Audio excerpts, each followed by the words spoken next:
press conference. We've got Coach Tommy Wheeldon. Why don't you give us your thoughts about the game and your participation in this tournament? I think we've become addicted to it. I think the level of the competition and the quality is something we want to experience year in, year out. You know, we're rookies when it comes down to this level, and we're playing a team that we know is, I think 15 times more our salary cap. But what we wanted to do was to show that we could live in moments with a great side like Orlando, and really enjoyed the series. And it's all about those fine margins, and Orlando had it over us. There's no shame in admitting, but we'll be back. Any questions? Wait for the mic. Questions?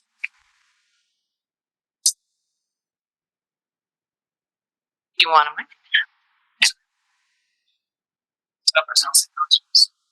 All right. Hi, Tommy.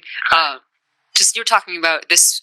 This is a new league. It's still on the rise. What's kind of your impression of the CPL in terms of its level of competition in these kinds of tournaments, and what you've been seeing as your team is able to compete at these levels? Yeah, I think that's what it is. I mean, we're only 5 years old, and as a league and as a football club, and I think in order to create opportunities for Canadians, we've got to be playing in our region, because I think the premise of any domestic league is to widen the player base, widen the coaching database, and I think we're doing that. So we'll take our licks from the result, but certainly not our participation in this series.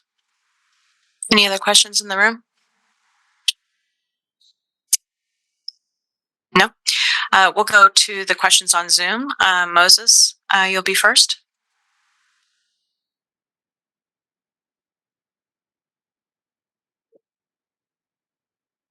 Are you there, Moses?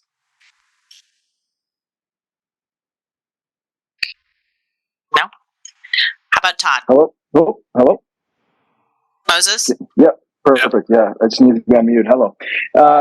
Tommy, I was just going to say, following up on that last question and your answer, yes, the result didn't go your way, but nevertheless, history was made with Meyer Beverin's goal. The attitude to be aggressive, in particular that second half, and to get that result. I mean, what does that do for this club as you incrementally get better and have this side, ultimately become a CONCACAF regular?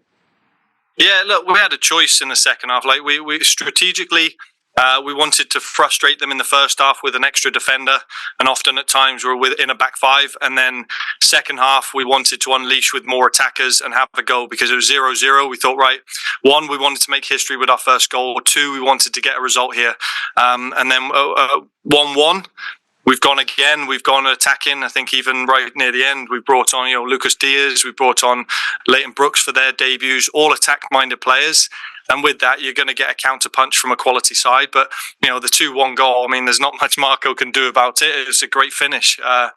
But in moments, we had them on their heels. And, even talking to Oscar there, they, commented about how we tactically changed to give them a bit of a problem. And if nothing else, we've certainly warmed them up for Tigres. Next question would be Mitchell, online. Hey, Tommy, you did kind of touch on it there, but yeah, just how special was it to see, Meyer have that moment and, to have something to build off coming out of this competition? Yeah, and I think it was the same in the first half where we were just second guessing, and the sharpness of Orlando's funnel when they're defending a defensive transition doesn't allow you to always get on your preferred foot. So we actually talked about, when we have the space, just take the space and take the moment. And I think we did, and we were unlucky with a couple of half chances either side, but it's a special moment for Maya. He's just, him and his partner welcomed in their second child just prior to this. So, these are great. People will be watching, back in New Zealand. People are watching back in Canada. We've now scored our first CONCACAF Champions Cup goal. Next time we come back, we want to get our first victory. All right. Any other questions? No. Thank you very much. Thank you. I appreciate you all.